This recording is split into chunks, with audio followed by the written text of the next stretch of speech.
माँ तू सबसे प्यारी है, माँ तू जग में न्यारी है। माँ तू सबसे प्यारी है, माँ तू जग में न्यारी है। अपने आंचल में रखना, अपने आंचल में रखना, हमें वरदानों से भरना। माँ तू सबसे प्यारी है, माँ तू जग में न्यारी है। माँ तू सबसे प्यारी है, माँ तू जग में न्यारी है। पिता, पुत्र और पवित्र आत्मा के नाम पर आमीन। आप सबों को जय यीशु। हम लोग इन दिनों में बाइबल कोर्स के अंदर राजाओं का ग्रंथ और इतिहास के ग्रंथ को सीखते हुए यूदा के राजा के विषय में, इज़राइल के राजा के विषय में, नबियों के विषय में और ईश्वर के जो पवित्र मंदिर है उसके विषय में सब हम लोग सीखते हुए आए। उस समय पर मैंने कहा इस्राएलियों का जीवन हमारे लिए एक उदाहरण के रूप में पवित्र बाइबल के अंदर प्रस्तुत किया है। और इस्राएल का उस जीवन, उनके जीवन में जो कुछ हुआ, जो पाप है, अपराध है, वो हमारे जीवन में ना हो। जिस प्रकार इस्राएल ईश्वर से दूर हुआ, विमुख हुआ और अन्य देवी देवताओं को, पराये देवी देवताओं को अपने यहाँ स्थान दिया, इस कारण वो विनाश हुआ, उसी प्रकार हम अपने जीवन का विनाश ना करें। ये सब उदाहरण आध्यात्मिक रूप से हमें सीखने के लिए इन भागों से हमें मिलता है। और मैंने कहा नबियों का विषय में इसलिए मैं बता करके दे रहा हूँ, आगे इस्राएलियों के जीवन में इन नबियाँ, विशेषकर नबियों को मैंने डिवाइड कर करके बताया था। निर्वासन के समय के कुछ नबियाँ, निर्वासन के पूर्व के और निर्वासन के बाद के कर करके, इस प्रकार इन नबियों के द्वारा इस्राएल को चेतावनी देता था और इस्राएल के राजाओं को सन्मार्ग में चलने के लिए सही रूप से देश को चलाने का आग्रह करता था। ईश्वर का संदेश सुनाया जाता था, भविष्यवाणियां करता था। तो नबियों का एक बहुत बड़ा रोल रहता था। राजाओं के दरबार में इन नबियों को एक विशेष स्थान भी हुआ करता था। तो आज से हम लोग नबियों के ग्रंथ में जा रहे हैं। आप लोग सोचेंगे नबियों का ग्रंथ नबी इसहाक का ग्रंथ से शुरू हुआ था, जो बड़े जो नबियां हैं उनके। लेकिन यदि उस समय को देखेंगे, कौन सा नबी कौन से समय पर सेवा किया, इस प्रकार उन नबियों के ग्रंथ के समय और काल, वो शासन काल को देख करके हम सबसे पहले आमोस के ग्रंथ को पढ़ने जा रहा है। आमोस का ग्रंथ, छोटे 12 नबियों में एक है आमोस, वो भी फर्स्ट में नहीं लिखा हुआ है, वो भी बीच में है। लेकिन उस समय के अनुसार, काल के अनुसार, जिन यूदा राजा और इस्राएल के राजा के समय पर नबी आमोस सेवा किया, कार्यरत था, उनके उस जो ग्रंथ से हम लोग नबियों का ग्रंथ शुरू करेंगे। आमोस के ग्रंथ में भी, जैसे मैंने नबियों का ग्रंथ के इंट्रोडक्शन क्लासेस लेकर के नबियों का ग्रंथ का लिखने का तरीका, मैंने कहा सभी नबियों का ग्रंथ एक प्रकार गीत का जो लिटरेचर है, गीतों को जैसे लिखता है इसी प्रकार लिखा है। और दूसरा एक और मुख्य बात मैंने बोला था, उसमें कुछ प्रोफेटिक सिंबॉलिक एक्ट मिलेगा। कुछ कर्म कर करके, कुछ बातें दिखा करके, कुछ और सूचना देने के लिए, उसका भी मैंने कई उदाहरण बोल करके दिया था, प्रोफेटिक सिंबॉलिक एक्ट। तीसरी बात है कुछ देश के विरुद्ध में ऑरेकल्स होगा। ये सब हम लोगों ने उस इंट्रोडक्शन क्लास के अंदर बीती क्लासों में हम लोगों ने सीख चुका है। तो ये सब आज के इस जो आमोस के क्लास के इंट्रोडक्शन में भी हमें देखने के लिए मिलेगा। आमोस का ग्रंथ, उसका इंट्रोडक्शन आपको इस प्रकार में देना चाहूंगा। सबसे पहले वो जो अध्याय 1 का वाक्य 1 जो फर्स्ट पैराग्राफ जो लिखता है उसको सुपरस्क्रिप्शन कहते हैं। सुपरस्क्रिप्शन कहते हैं कुछ इतिहास की बात, वो नबी कब किस राजा के समय पर कार्य किया, ये इतिहास देने वाला शब्द आपका हर एक नबी के ग्रंथ के अंदर इस सुपरस्क्रिप्शन मिलेगा। मैं इसलिए रुक करके बता रहा हूं, आप उसको नोट भी कर सकते हैं, ताकि ये जो शब्द है सुपरस्क्रिप्शन, जो इंट्रोडक्शन में जो देने वाला जो इतिहास का जो बातें हैं, यहाँ पर जैसे फर्स्ट जो आमोस का ग्रंथ अध्याय 1 में वाक्य 1 में लिखा है, तकोवा के चरवाहों में से। तकोवा ये आपको मालूम होना चाहिए यूदा देश में है, साउथ साइड में। ये आमोस एक चरवाहा था तकोवा के। अध्याय 7 में भी इनके भविष्यवाणियां सब सुन करके ये नॉर्थ साइड में, इस्राएल साइड में जाकर के भविष्यवाणी कर रहा था। कहाँ रहने वाला है? साउथ साइड के तकोवा में रहने वाला आमोस नबी उत्तर भाग का इस्राएल भाग में जाकर के ये भविष्यवाणी कर रहा था। तब वहां के एक जो पुरोहित है, याजक है, बेतेल के याजक, अध्याय 7 वाक्य 12 में, आमोस का ग्रंथ अध्याय 7 वाक्य 12, बेतेल के याजक। बेतेल का याजक का मतलब भी आप समझ गया होगा। हम लोगों ने राजाओं का ग्रंथ के अंदर जब इस्राएल और यूदा 930 में जब विभाजित हुआ, उस समय पर उत्तर भाग जो इस्राएल है उसका पहला राजा यरोबाम के विषय में सीखा था। इस यरोबाम ने बेथेल में और दान में सोने का मूर्ति, बछड़े का मूर्ति बना करके वहां पर पूजा स्थान बना दिया, ताकि नॉर्थ के इस्राएल के लोग साउथ साइड में यरूशलेम मंदिर ना जाए।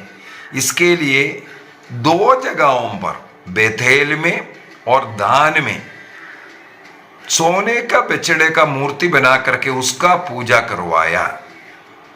और वहां पर जैसे पुरोहित लोग जो है अभिषिक्त व्यक्ति होना जरूरी है, और प्रभु के चुने हुए उस गोत्र का ही होना जरूरी है। लेकिन यरोबाम ने क्या किया, साधारण लोगों में से कुछ लोगों को चुन करके उनको वहां का पुरोहित नियुक्त किया। यह सब मैंने बता करके दिया था। यहां पर हम लोग बेथेल के याजक का मतलब इस प्रकार चुने हुए व्यक्ति ही है। तो बेथेल के याजक अमस्या ने आमोस से कहा, नबी यहां से चले जाओ, यूदा के देश भाग जाओ। तुम यूदा निवासी है तो अपने देश में जाकर के भविष्यवाणी करो, हमारे देश में आकर के हमें सताने की जरूरत नहीं है। यहां वहां भविष्यवाणियां करते हुए अपनी जीविका तुम चला दो।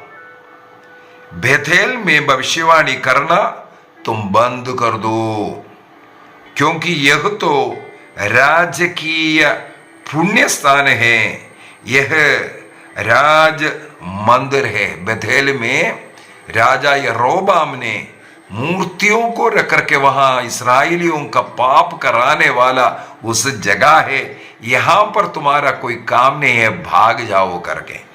तब आमोस उस याजक अमस्या को उत्तर देते हैं। जैसे मैंने वाक्य अध्याय 1 का वाक्य 1 को उठाकर कहा, तकवा के चरवाहों में एक था, वो यूदा देश से इस्राएल देश में जाकर के भविष्यवाणी किया। अभी आमोस वो बात अमस्या को समझाते हैं।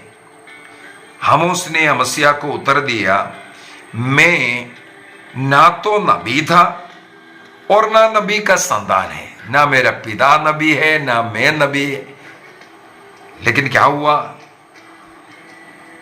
मैं चरवाहा था और गूलर के पेड़ छांटने वाला, वो भी एक काम है, लकड़ी, ये जो गूलर के पेड़ को जो छटनी जो करने वाला, तो इसका मतलब वो चरवाहा है, गूलर के पेड़ को चाटने वाला था। ये कोई नबी नहीं था, नबी का संतान भी नहीं था।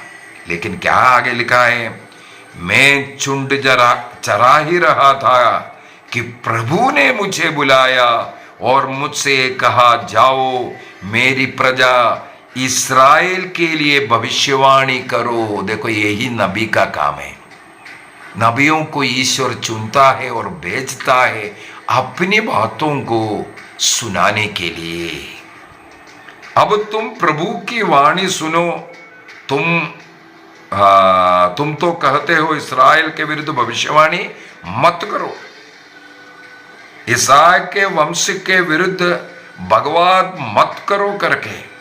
किंतु प्रभु ईश्वर क्या कहता है, तुम्हारी पत्नी यहां नगरवधु बन जाएगी, तुम्हारे पुत्र पुत्रियां तलवार के घाट उतार दिए जाएंगे और तुम्हारी भूमि जरीब द्वारा बांध दी जाएगा। तुम स्वयं एक अपवित्र देश में मरोगे और इस्राएल अपने स्वदेश से निर्वासित किया जाएगा। देखो, इसका मतलब इस्राएल के जो असीरिया देश आकर के आक्रमण कर करके नष्ट करने के पूर्व की कहानी है, हम लोग यहाँ जो पढ़ रहा है। BC 732 में इस्राएल पूर्ण रूप से असीरिया के द्वारा नष्ट हुआ था। इसका मतलब उससे भी पूर्व में ईश्वर ने आमोस को चुन करके यहाँ बेथेल भेजा, उनके पापों का खड़ा भर गया है और क्या वहां होने वाला है उसके भविष्यवाणी करने के लिए। अध्याय 1 में फिर से जाते हैं, वहां पर कुछ और इतिहास दे रहा है। मैंने बोला है जो सुपरस्क्रिप्शन उसके अंदर जो है कब उस नबी कार्य किया इसके विषय में वर्णन होता है। तो सबसे पहले तकवा का एक चरवाहा मात्र था, गूलर के पेट को चढ़ने वाला व्यक्ति था, ये आमोस। दूसरी बात है, ये कब हुआ, भूकंप के 2 वर्ष पहले यूदा के राजा उसिया के दिनों में और इस्राएल के राजा योआस के पुत्र यरोबाम के दिनों में आमोस ने इस्राएल के विषय में दिव्य दर्शन में ये वचन सुना। देखो, कब आमोस ने कार्य किया इसके विषय में 2 राजाओं का नाम लिया है। मैंने ये भी आपको इसलिए राजाओं का इतिहास को सबसे पहले बता करके दिया ताकि हम लोग इन नबियों के विषय में सीखेंगे। ये नबियों का विषय, ये राजाओं का विषय पूरा कहाँ से है, राजाओं का ग्रंथ, इतिहास का ग्रंथ, उसकी पढ़ाई में ही जुड़ा हुआ है।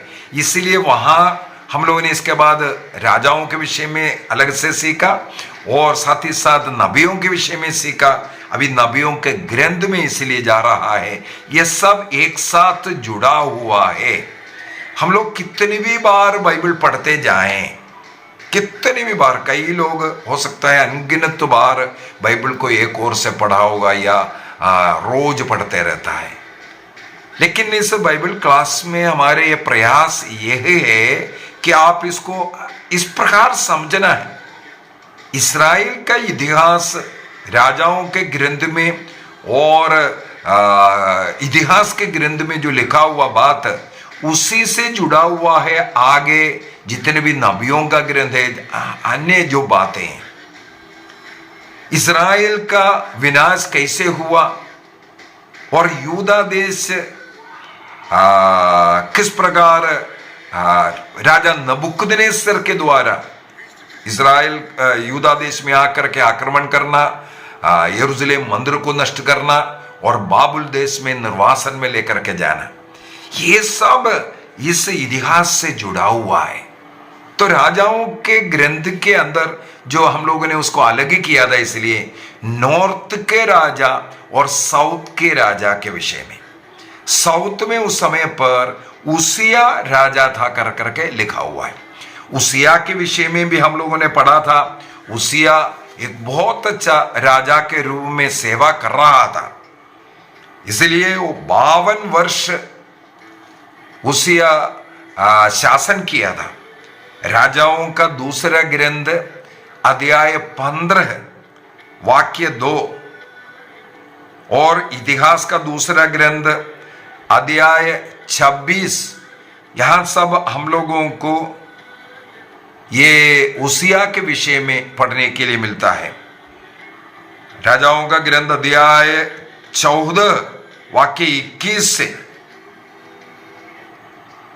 आगे अध्याय 15 वाक्य 7 तक हम लोगों को उसिया के राजकाल के विषय में, और इतिहास का ग्रंथ दूसरा इतिहास अध्याय 26 में। और प्रभु के मार्ग पर चलने वाला एक व्यक्ति था, प्रभु के इच्छा के अनुसार चलने वाला व्यक्ति था। उसके शासन काल में वो अपने सेना को भी सशक्त बनाया। इस कारण वो फिलिस्तियों पर विजय भी प्राप्त किया। और गदर वहां पर हुआ जब फिलिस्तियों पर यह विजय प्राप्त किया। हम लोगों ने राजाओं का ग्रंथ इसमें जब उसिया के विषय में राजाओं की इतिहास पढ़ा, तब भी मैंने ये बोल करके दिया था, उसिया तब थोड़ा सा घमंडी बना। उसिया उस समय पर घमंडी बन करके ईश्वर के मंदिर में प्रवेश करते हैं, और मंदिर में जो उसिया राजा को नहीं करना चाहिए था वो कार्य करना शुरू किया। वहां पर पुरोहित उसे कई बार मना किया, याजक लोगों ने कई बार मना किया, आप मंदिर के अंदर प्रवेश कर धूपार्पण करना आपके लिए मना होता है, ये पुरोहितों का कार्य है, आपके लिए सही नहीं है। लेकिन राजा उसिया कुछ भी नहीं सुना। जो फिलिस्तियों पर विजय प्राप्त किया, उसी खुशी में प्रभु की आराधना करने का भगाने से मंदिर में प्रवेश कर, जो उनके लिए वर्जित है वो नहीं करना चाहिए। पुरोहितों के लिए रिजर्व्ड कार्य है प्रभु के लिए धूपार्पण करना, वो कार्य किया।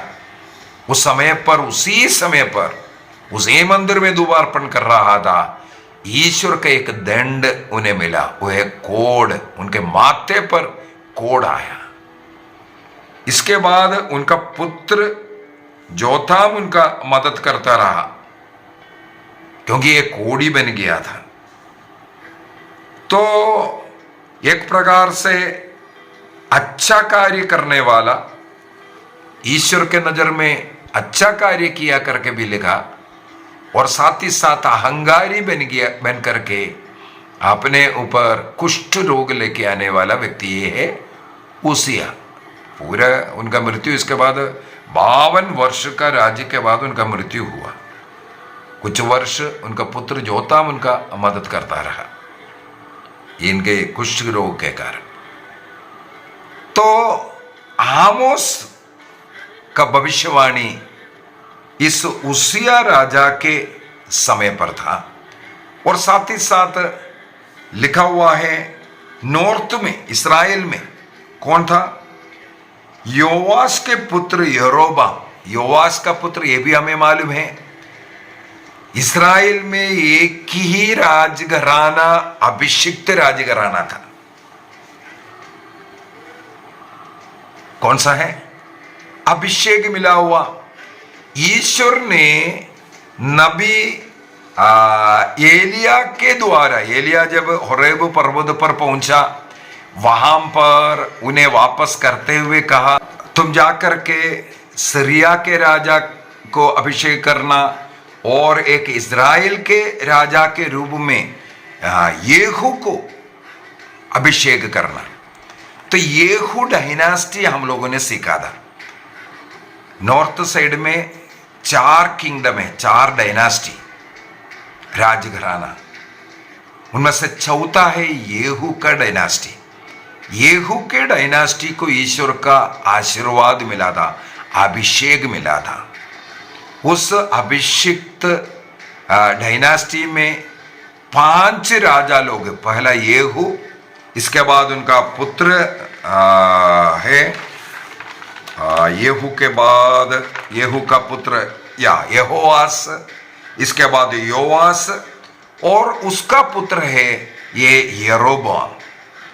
यरोबाम इस्राएल नॉर्थ का पहला राजा का नाम भी यरोबाम है। ये यरोबाम दूसरा कहते हैं। यरोबाम दूसरा जो है 41 वर्ष राज्य किया था, 41 ईयर्स। तो उनके उस शासन काल में आमोस नबी ये जो बेथेल जाकर के भविष्यवाणी किया। तो 2 राजाओं के विषय में हमें समझ में आ गया। आमोस के जो भविष्यवाणी के समय पर आमोस कौन था, और आमोस के भविष्यवाणी के समय पर यूदा में उसिया था, और नॉर्थ साइड में जो है येहू डायनास्टी का यरोबाम राजा था। उस समय पर यह भविष्यवाणी आमोस ने किया। अभी आमोस के भविष्यवाणियों के उस ग्रंथ में, आमोस के ग्रंथ में हम लोग थोड़ा सा चलते हैं। आमोस के ग्रंथ को हम लोग 3 भागों में डिवाइड कर सकता है। आमोस के इस ग्रंथ को 3 भागों में डिवाइड कर सकता है। अध्याय 1 और अध्याय 2 जो है ओरेकल ऑफ डिस्ट्रक्शन हम लोग कह सकते हैं, ओरेकल ऑफ डूम भी कहते हैं। 8 देशों के विषय में वहां नाम लेकर के उनके विनाश कैसे हो रहा है, उसमें यूदा और इस्राएल भी है। और उसके चारों तरफ के जो 8 देशों का नाम लेकर के एक ओरेकल, मैंने ये भी बोला था नबियों का ग्रंथ रचने का जो एक शैली है ओरेकल्स। तो ये ओरेकल्स ऑफ डूम कहते हैं, जो विनाश जो होना है उसके विषय में ये ओरेकल है। अध्याय 1 और अध्याय 2 के अंदर 8 देशों का विषय में। अभी अगले क्लास के अंदर हम लोग थोड़ा सा और उसके अंदर गहराई में जाएंगे। सेकंड पार्ट दूसरा पार्ट अध्याय 3 से लेकर के अध्याय 6 तक होता है। अध्याय 3 से अध्याय 6 तक दूसरा पार्ट है। वहां पर हम लोगों को कुछ उपदेश देता हुआ एक्सल्टेशन कहते हैं, कुछ उपदेश के द्वारा समझा रहा है। किसके विरुद्ध में? इस्राएल के विरुद्ध में ही है। पहला प्रवचन, दूसरा प्रवचन, तीसरा प्रवचन बोल करके अध्याय 3, 4, 5 को डिवाइड किया हुआ हमें मिलेगा। और 3 बार इस प्रकार का प्रवचन उपदेश के द्वारा विनाश का ही है। और 3 धिक्कार भी इसके अंदर मिलेगा। अध्याय 5 में वाक्य 9 से लेकर के, इसके बाद अध्याय 5 वाक्य 18 से लेकर के, और अध्याय 6 में हम लोगों को ये 3 धिक्कार के विषय में लिखा हुआ मिलेगा। इसका मतलब है ये अध्याय 3 से लेकर के अध्याय 6 तक जो दूसरा भाग है ये एक्सल्टेशन है, अर्थात उपदेश के द्वारा लोगों को समझा रहा है। और अध्याय 7 से अध्याय 9 तक ये जो 7, 8, 9 3 अध्याय जो है वो आमोस को मिला हुआ कुछ विजन्स है, दर्शन है, उसके विषय में लिखा हुआ है। वो 2-2 जोड़ी में लिखा हुआ मिलेगा, 5 दर्शन वहां हम लोगों को देखने के लिए मिलता है। उसके विषय में ये जो है लिखा हुआ है। इसका मतलब आमोस के ग्रंथ को हम लोग 3 भाग में डिवाइड करते हैं। अध्याय 1 और 2 वो किस प्रकार वो प्रवचन के द्वारा, ओरेकल्स के द्वारा राष्ट्रों का विनाश का कारण वहां पर बताकर दे रहा है। दूसरा भाग के अंदर उपदेश के द्वारा कुछ प्रवचन है, कुछ अधिकार, इस प्रकार का एक्सल्टेशन दिया हुआ है। और तीसरे भाग के अंदर 7 से 9 तक का जो अध्याय है वहां पर विजन्स। और इसका एक इंटरेस्टिंग बातें हैं, केवल विनाश ही विनाश नहीं लिखा हुआ है। आमोस का ग्रंथ के समाप्ति में भी मैंने सभी नबियों के ग्रंथ के इंट्रोडक्शन में भी ये बता करके दिया था, विनाश, कष्ट, इसका कारण ये सब बता करके देगा, क्या भविष्यवाणी में होने वाला ये भी बता करके देगा। लेकिन आखिरी में फिर बोल करके देता है, वहां पर भी करुणा में ईश्वर, दयालु ईश्वर तुम्हें फिर वापस लेकर के आएगा, तुम्हें फिर से इकट्ठा करेगा। वो हम लोगों को अध्याय 9 के अंदर वाक्य 11 से पढ़ने के लिए मिलता है।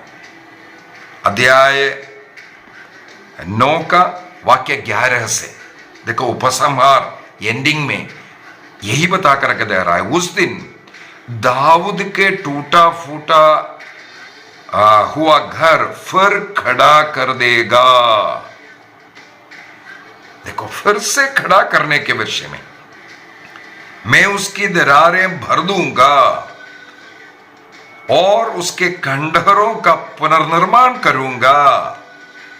वह जैसा पहले था उसी तरह मैं उसे फिर बनाऊंगा। वाक्य 14 में क्या है, तब मैं अपनी प्रजा इस्राएल के निर्वासितों को वापस ले आऊंगा, वे उजाड़ नगरों का पुनर्निर्माण करेंगे और उनमें निवास करेंगे। देखो, आमोस का ग्रंथ जैसे इंट्रोडक्शन क्लास के अंदर बता कर दिया, ये भी अध्याय 9 खत्म यही बोल करके हो रहा है, जो कुछ तुम पर बीतेगा वो सब तुम्हारा पाप के कारण है। 2 प्रकार का पाप इसराइल जो करता है, सबसे पहले जो सत्य ईश्वर, जीवित ईश्वर, उनके साथ रहने वाले उस ईश्वर को छोड़ करके अन्य देवी देवताओं का पूजा करना, सबसे पहला पाप वही है। दूसरा, उनके में सोशल जस्टिस, आमोस के ग्रंथ के अंदर हमें ये भी मिलता है, जो न्याय की व्यवस्था जो होना चाहिए था नहीं हो रहा, गरीबों का और ज्यादा शोषण करना, ऐसे ऐसे जो पाप जो लोगों के बीच में जो बढ़ रहा है, ये सब कारण है। इसलिए प्रभु बोल कर के दे रहा है, दंड तो है लेकिन वहां से वापस लेकर के आने के विषय में। और आमोस का कहना है, ईश्वर जैसे सिंह गर्जता है, उसी प्रकार जब ईश्वर का वाणी सुनता है तो कौन उसे नहीं सुनाएगा। ईश्वर जैसे सिंह गर्जता है, इस्राएल का ईश्वर का गर्जन, उसी प्रकार उसको सुनाना मेरा कर्तव्य है। इसीलिए जो चरवाहा था गूलर को चाटने वाला व्यक्ति उसको छोड़ करके साउथ यूदा देश को छोड़ करके नॉर्थ का बथेल में आकर के ये भविष्यवाणी कर रहा है। आगे क्लास में इन अध्यायों में जो डिविजन वगैरह हमने देखा है उसका थोड़ा संक्षिप्त रूप दे करके हम लोग आमोस का ग्रंथ को अगले क्लास में समाप्त करेंगे। आइए हम अपनी आंखें बंद करें। आज के इस क्लास में आमोस का ग्रंथ लिखने के पीछे का जो इतिहास को हमने मनन चिंतन किया। यूदा देश में उस समय पर उसिया राजा था और नॉर्थ में येहू डायनास्टी के यरोबाम द्वितीय सेकंड यरोबाम, उनके शासन काल में यूदा देश के एक चरवाहा को प्रभु आमोस को चुनते हैं और बेथेल भेजते हैं। उनके मूर्ति पूजा और गरीबों के ऊपर अत्याचार, न्याय की व्यवस्था नहीं, इसके विरुद्ध में भविष्यवाणी करना और इस्राएल देश किस प्रकार पूर्ण रूप से असीरिया के हाथों नष्ट हो जाएगा, इसकी भविष्यवाणी आमोस के द्वारा करता हुआ। हमें भी एक निर्णय करना है, सत्य ईश्वर को छोड़कर कोई ईश्वर नहीं है। उस ईश्वर के बगैर हम जी नहीं सकता है। सब कुछ वही देता है, इसलिए केवल उसी के शरण में हम रहेंगे। सत्य ईश्वर को अपनाने में हमें कोई डर नहीं होना चाहिए। हमें अंधविश्वास की कार्य, मूर्ति पूजा का कार्य, देवी देवताओं की पूजा का कार्य छोड़ देना चाहिए, क्योंकि प्रभु सत्य जीवित ईश्वर एकमात्र ईश्वर है। उस ईश्वर की आराधना करना, आमोस के द्वारा यही संदेश हम लोगों को मिल रहा है। प्रभु हम सबों को आशीष प्रदान करें। पिता, पुत्र और पवित्र आत्मा के नाम पर आमीन। आप सबों को जय यीशु।